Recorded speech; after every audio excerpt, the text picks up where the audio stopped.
केंद्रीय गृह मंत्री अमित शाह ने हरिद्वार के शांति कुंज में आयोजित शताब्दी समारोह को संबोधित करते हुए कहा कि गायत्री मंत्र जन जन की चेतना और राष्ट्र परिवर्तन की असली शक्ति है। इस दौरान उन्होंने पंडित श्री राम शर्मा आचार्य जी को नमन करते हुए कहा कि उनके द्वारा दिए गए हम बदलेंगे युग बदलेगा का सूत्र ही देश की उन्नति की कुंजी है। श्री राम शर्मा आचार्य और वंदनीय माता भगवती देवी, ये दोनों ने अनेक जीवनों का काम, अनेक युगों का काम अपनी एक ही नश्वर देह के समय में कर कर दिखाया है। एक ऐसा वटवृक्ष बनाया जो वटवृक्ष की छांव में 100 से अधिक देशों में 15 करोड़ से ज्यादा अनुयायी आज अध्यात्म के मार्ग पर अपने आत्मा के कल्याण का मार्ग प्रशस्त कर रहे हैं। और आज ये अखंड ज्योति की सती मनाई जा रही है। आप कल्पना करिए, 1925-26 से लेकर 2026 तक एक ही मार्ग पर, एक ही ध्येय के साथ, एक ही लक्ष्य के साथ न केवल एक व्यक्ति, न केवल एक विचार, करोड़ों लोगों को साथ में लेकर आगे बढ़ना, कितनी ऊर्जा होगी पंडित जी के जीवन में, उनके विचार में, उनके कर्मों में, कि उनके जाने के इतने वर्षों बाद भी अखंड ज्योति न केवल जलती रही, करोड़ों लोगों के दिल में आत्मा के दीपक के रूप में वो अखंड। केंद्रीय गृह मंत्री अमित शाह अपने हरिद्वार दौरे के दौरान शांति कुंज पहुंचे, जहां उन्होंने डॉक्टर चिन्मय पांडेय ने उनका पुष्पगुच्छा देकर उनका भव्य स्वागत किया। इस दौरान उनके साथ मुख्यमंत्री पुष्कर सिंह धामी भी मौजूद रहे और दोनों ने शांति कुंज की पवित्र अखंड ज्योति के दर्शन कर आशीर्वाद लिया। वहीं इसके बाद गृह मंत्री बैरागी कैंप पहुंचे, जहां उन्होंने वंदनीय माता भगवती देवी शर्मा जी के जन्म शताब्दी और अखंड दीप शताब्दी वर्ष के विशेष समारोह में भाग लिया।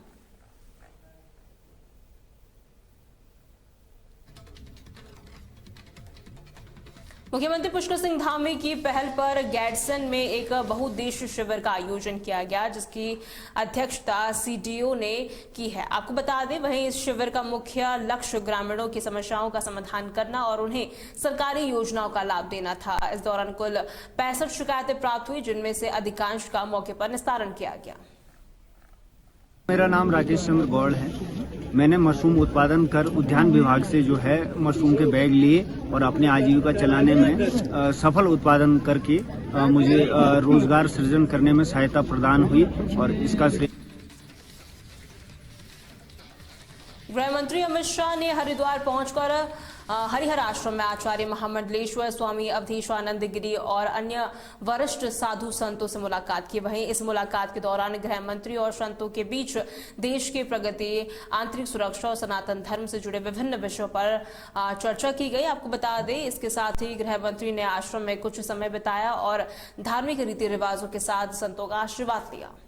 मंत्री आदरणीय अमित शाह जी हरिहर आश्रम आए और उनसे लोक कल्याणार्थ तो चर्चा हुई, लेकिन राष्ट्रोत्थान के साथ साथ समसामयिक अनेक विषय और उनकी चूंकि आध्यात्मिक अभिरुचियां बड़ी अद्भुत हैं, तो उनसे कुछ आध्यात्मिक विषयों पर भी चर्चा हुई और विशेष तौर पर ये चर्चा हुई कि किस तरह से राष्ट्र में अद्भुत प्रगति हो। जैसे हमने उन्हें धन्यवाद दिया धारा 370 के लिए, हमने उन्हें अति धन्यवाद दिया अभी कि उनके माध्यम से राम मंदिर का निर्माण संभव हो सका है और जो आज एक बड़ा परिवर्तन है, सुखद परिवर्तन, भय मुक्त समाज है, समाज में भय नहीं है, आर्थिक प्रगति कितनी है। आज देश इस सामर्थ्य का है कि कभी हम पड़ोसी देशों के सामने भी संकोच करते थे, लेकिन आज हम बड़े बड़े राजाओं के आगे और अमेरिका के सामने भी नहीं झुक रहे हैं। क्या वह अमेरिका हमारी आंखों में आंखें डालकर बात नहीं कर पा रहा है। तो ये सामर्थ्य जो आई है माननीय प्रधानमंत्री मोदी जी के द्वारा, गृह मंत्री जी के द्वारा, कि आज देश में सामर्थ्य के साथ साथ वैभव आया है, प्रगति आई है। पौड़ी के जितेंद्र कुमार आत्महत्या मामले में 5 महीने बीत जाने के बाद भी पुलिस द्वारा चार्जशीट दाखिल न करने पर परिजनों ने सरकार और सिस्टम पर सवाल उठाए हैं। बता दें, मृतक के परिवार का आरोप है कि आरोपी बीजेपी नेता का रिश्तेदार है, इसीलिए उसे बचाने के लिए पुलिस और सरकारी तंत्र ढिलाई बरत रहे हैं। भी चार्जशीट दाखिल नहीं की है कोर्ट के अंदर। ये दुर्भाग्य है। एक उत्तराखंड के एक पौड़ी के नौजवान आत्महत्या करने के लिए बाध्य किया जाता है, और जो लोग दोषी हैं, प्रदेश सरकार ने बड़े उस समय जब कीर्तनगर में रोक शव जलाने से मना कर दिया था, उसके परिवार के लोगों ने, उसकी बहन ने मना कर दिया था, उसमें प्रदेश के सरकार ने, पौड़ी डीएम ने कहा था हम आपको न्याय दिलाएंगे, सहायता दिलाएंगे। सहायता के नाम पर 1 रुपया नहीं दिया गया। अब तक उन अपराधियों के खिलाफ चार्जशीट भी दाखिल नहीं की गई है। ये दुर्भाग्यपूर्ण है कि जितेंद्र के हत्यारों को के खिलाफ आज तक चार्जशीट दाखिल नहीं की गई है। ये ऐसी बात है कि मैं पौड़ी में जब मैंने इनकी हिमांशु चमोली की बेल 24, 25, 26 को हो रही थी, तो जज साहब ने पहले 24 को बुलाया गया मुझे, जो कि भट्ट जी है, प्रदीप भट्ट, जो हमारे वकील थे, सरकारी वकील, उन्होंने मुझे 24 को बुलाया, 25 को बुलाया, 26 को बुलाया। मुझे अंदर नहीं ले जाता है, और 26 को मुझे जब अंदर ले जाते हैं तो केवल 5 या 7 मिनट मैं अंदर रहता हूँ कोर्ट में, और जबकि जज साहब उसके बाद बोलते हैं कि इन सबकी बेल होती है, और मुझे एक कागज में दस्तखत करा दिए जाते हैं। कहते हैं, प्रदीप भट्ट जी कहते हैं कि उपस्थिति का वो है, आपका कागज है। और उसके बाद जब मैं डीएम साहब के लिए एक एप्लीकेशन देता हूँ और एसपी साहब के लिए एक एप्लीकेशन देता हूँ। ये घटना जैसे अंकिता भंडारी की है, बीजेपी से जुड़ी हुई है, वैसे ही बीजेपी का युवा मोर्चा का अध्यक्ष है डोईवाला से हिमांशु चमोली, जिसकी वजह से मेरे भाई ने आत्महत्या की थी, और इतना उसे माइंड से टॉर्चर किया गया था कि उसे आत्महत्या करने में मजबूर कर दिया गया। और उसके बाद इन लोगों को पुलिस पकड़ के ले गई। इनको सिर्फ 1 महीने की जेल हुई, जिसमें इनकी वेल हो गई थी। 1 महीने बाद इनकी वेल हुई, और वेल का भी मतलब किस तरह से वो वेल हुई है ना, मेरे पापा को वहां पे बैठाया गया, मेरे पापा को बाहर बैठा दिया, बीजेपी के ही हमें वकील दिए गए, कोई भट्ट जी है वहां पे करके। और मुझे ये चीज बाद में पता चला कि वो तो बीजेपी के वकील थे।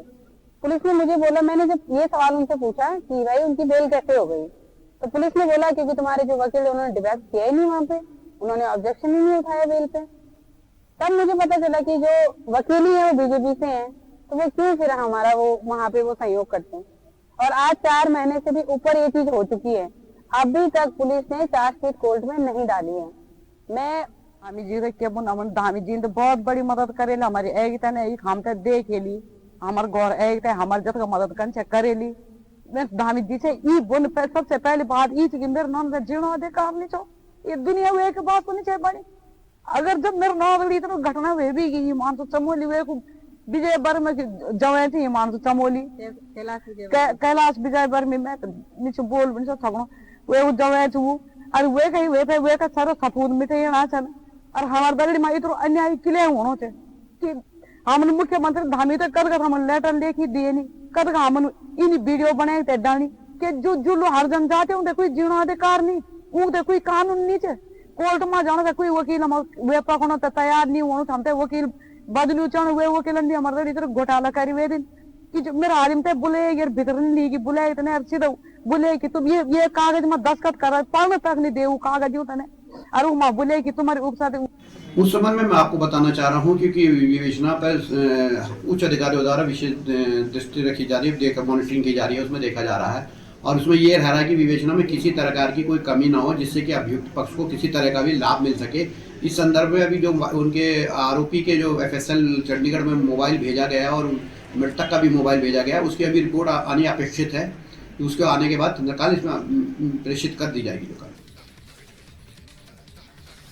सितारगंज के शिशु मंदिर स्कूल में आरएसएस की एक महत्वपूर्ण बैठक आयोजित की गई, जिसमें पर्यावरण प्रमुख संतोष मिश्रा मुख्य अतिथि के रूप में शामिल हुए। वहीं इस बैठक में बताया गया कि संघ 2026 में अपने 100 साल पूरे करने जा रहा है, जिसके उपलक्ष्य में सामाजिक समरसता के लिए व्यापक अभियान भी चलाया गया। 1925 में उसकी स्थापना हुई थी, 2025 चला है, तो कुछ उसके कार्यक्रम निर्धारित थे। 2 कार्यक्रम उसके हो चुके हैं। एक पूर्ण गणवेश में नगर में जितने स्वयंसेवक हैं या संघ के शुभचिंतक हैं, इनको लगता है कि हमें गणवेश में रहना है क्योंकि संघ के स्वाभिमान का वो एक वेश है। तो ये गणवेश, पूर्ण गणवेश के बहुत सारे कार्यक्रम हुए। और नई संख्या लगभग यहाँ नगर में 500 लोग नए बढ़े। दूसरा, घर घर संपर्क किया था। एक 700 लोगों ने मिलकर के पूरे नगर में घर घर हम लोग गए हैं। संघ को और हिंदुत्व के विषय में जो हम कर सकते हैं अच्छे अच्छे काम नगर और समाज के लिए, राष्ट्र के लिए, उनके विषय में संपर्क किया, बातचीत की। तीसरा उसका कार्यक्रम है हिंदू सम्मेलन, अर्थात जो भी अपने को राष्ट्रभक्त समझता है, भारत का रहने वाला है, नागरिक है, स्वाभिमानी है, हिंदुत्व को समझता है, ऐसे लोगों के सम्मेलन होते हैं जिनमें राष्ट्र और समाज के लिए जिन्होंने अच्छा काम किया है उनको सम्मानित किया जाएगा। महिलाएं हैं, पुरुष हैं, बच्चे हैं, इन्होंने राष्ट्र के लिए अच्छा काम किया है, उस सम्मेलन में आएंगे, सुनेंगे, उनको सम्मानित भी किया जाएगा और लोग हिंदुत्व को निकट से समझेंगे। ये इसका उद्देश्य है, हिंदुओं के बीच में जाने का है। ये बड़े कार्यक्रम यहाँ होने के बाद एक कार्यक्रम अग्रसेन ट्रस्ट में होगा, दूसरा रामलीला मैदान में और तीसरा जो पर्वतीय समाज की जो रामलीला का मैदान है। 3 जगह बड़े बड़े कार्यक्रम नगर को। पौड़ी के राजकीय इंटर कॉलेज में जिला स्तरीय मैथ्स विजार्ड और स्पेशल जीनियस प्रतियोगिता का समापन हो गया है। वहीं इस प्रतियोगिता में जिले के 15 विकास खंडों से आए 60 प्रतिभाशाली छात्र छात्राओं ने प्रदर्शन किया। इस दौरान जिला शिक्षा अधिकारी ने दीप प्रज्वलित कर कार्यक्रम की शुरुआत की और बच्चों का मार्गदर्शन किया।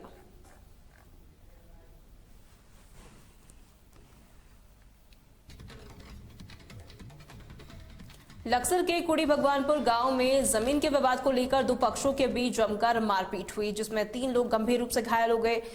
वहीं ये पूरी घटना राजस्व विभाग के कर्मचारियों के सामने हुई है और मौके पर कई राउंड फायरिंग भी की गई। पीड़ित पक्ष का आरोप है कि घटना का वीडियो सोशल मीडिया पर वायरल होने और साथ ही पुलिस को सौंपने के बाद भी अब तक कोई गिरफ्तारी नहीं हुई है। इसकी पटवारी नाप करना है तो मौके पे दूसरी पार्टी आई देखने के लिए, तो उन्होंने गाली गुप्ता करी, तो हम लोगों ने समझा के भगा दिया। उसके बाद उधर से दूसरी पार्टी आई लठ डंडे लेके और तमंचे लेके, हमारे पे आते ही उन्होंने लठ बजाया, यहाँ पे गोली चलाई और सिर में भी लठ मार रखा, देखो हमारे टंकी भी आ रखे सिर में। और उसके बाद हमने विरोध करा तो हमें तमंचे की नोक पे धोस दी उन्होंने। ये खुर्शीद के लड़के थे, एक का नाम तो साकिब था और एक का नाम था उसमें सारिम, एक जाहिद के लड़के थे 2 इसमें, और ये शाहिद था एक, और इसमें 1-2 नाम हो रहे हैं, जैसे रईस हो गया। और गोली साकिब ने चलाई सर, ये साकिब ने गोली चलाई है और गोली चला के यहाँ से फिर फरार हो गए। फिर रात को भी हमें धमकी दी हमारे घर पे आके मारने की।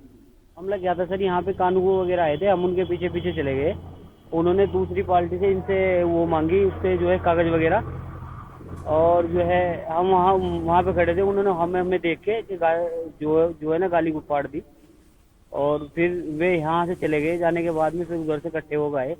हम दोनों भाई बैठे थे, सद्दाम और शाहनवाज, मैं हम दोनों, उन्होंने हम पे जाके यहाँ पे हमला करा।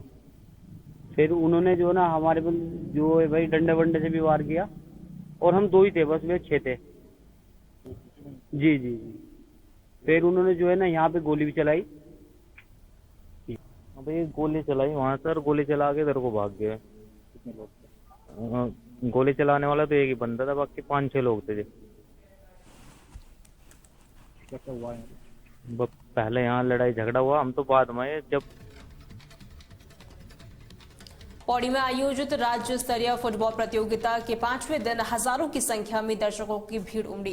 वहीं स्थानीय लोगों का मानना है कि इस तरह के आयोजनों से न केवल युवाओं को मंच मिल रहा है, बल्कि पलायन कर चुके लोग भी अपने गांव वापस लौट रहे हैं। साथ ही लोगों ने कहा कि प्रतियोगिता के कारण स्थानीय लोगों को रोजगार के अवसर भी मिल रहे हैं और गाँव की आर्थिक स्थिति में भी सुधार देखा जा रहा है।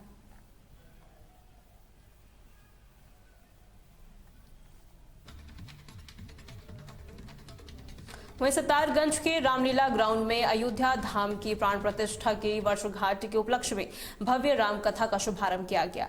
वहीं कथा के साथ ही इस आयोजन में 7 कन्याओं का विवाह भी विधि विधान के साथ संपन्न कराया गया।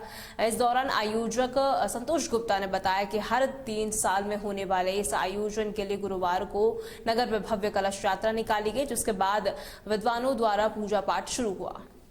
बसंत पंचमी की अग्रिम शुभकामना और इस बसंत पंचमी के अवसर पर ये अद्भुत अलौकिक श्री राम कथा रखी गई है और आज जो शोभा यात्रा रखी गई है बहुत भव्य है, बहुत विशाल है। आज के दिन हमारे प्रभु श्री राम जी रामलला जी के रूप में जन्मभूमि पर स्वयं विराजमान हुए थे और आज के ये शुभ अवसर पर ये राम कथा ये रखी जा रही है, शोभा यात्रा भी निकाली जा रही है। आप सभी लोग राम के चरित्र पर चलें, राम जी के जीवन पर चलें, जिएं और हमारे राष्ट्र के जो राष्ट्र पुरुष हैं, इस भारत देश के जो राष्ट्र पुरुष हैं, वो उनका नाम राम है। राम जी के आदर्श पर चलना हमारे सभी देशवासियों का परम कर्तव्य है। यही शुभकामना है आप सभी के जीवन में हमेशा बसंत। उत्तराखंड की अहम खबरों में फिलहाल के लिए इतना ही। खबरों के लिए आप बने रहें तहलका डिजिटल के साथ।